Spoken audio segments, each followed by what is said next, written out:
I'd like to ask your perspectives about the changing role of business schools. As you know, we are operating in a very dynamic and rapidly changing environment, both for higher education as well as for business itself. Dean Braun, how do you think the role of the business school is changing in society? And what must business schools do now to remain relevant for the years and decades to come? You know, the most recent Business Deans Conference that AACSB put on, the theme was the future of work, which I think was right on the money, because I think it's the right question.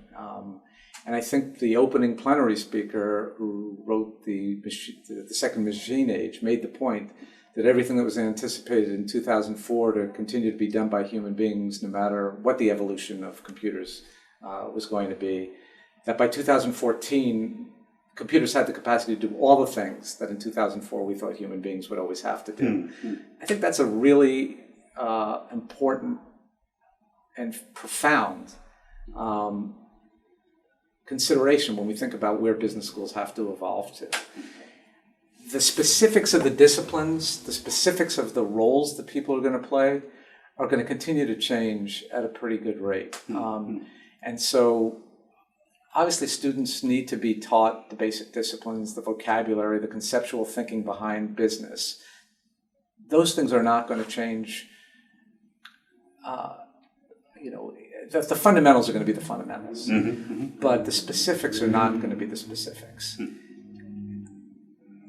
But the thing that I think is going to be, is probably the most valuable thing in business today, and I think will always be the most valuable if you really want to be an executive and rise through the ranks, is your ability to synthesize information, to work with other people, to gain people's trust, to lead, to advocate, to be a good listener, to be accessible, to make it safe for people to tell you the truth. I mean, one of the great lessons I learned during my career is that when you have a title, people in your organization often don't want to say the difficult things to you, but really to be most effective in your job, it's up to you to make it safe for people to tell you the truth.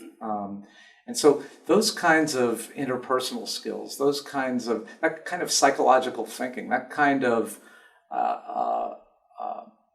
whole person evolution, I think it's our job, because I think if our job is to help help get our students prepared to be effective in the working world they're going to graduate into, I don't think there's really anything more important than being able to build trust, be able to deliver on a promise, and be able to deal with authority and disagree with authority with respect, and deal with people's anger and unreasonable customers. All those things are always going to be there, and those skill sets are just as important as any discipline.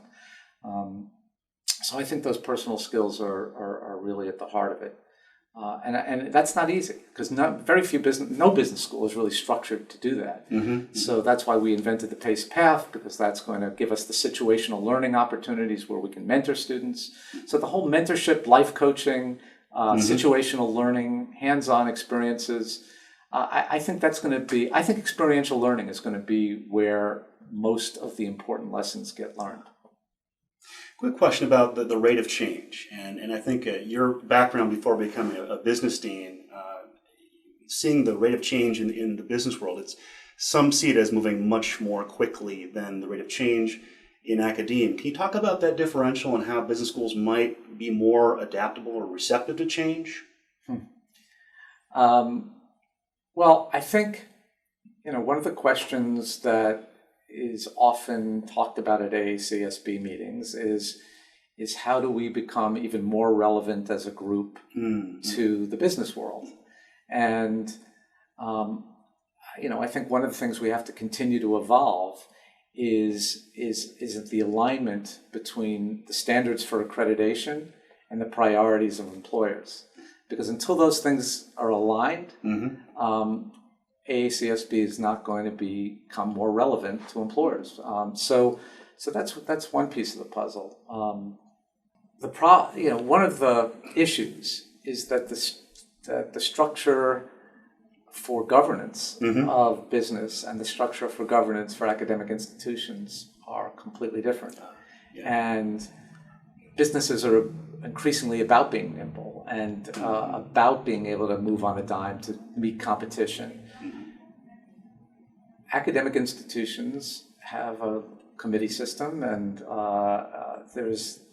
and then a state approval system for really any significant changes you want to make to respond to or anticipate market changes.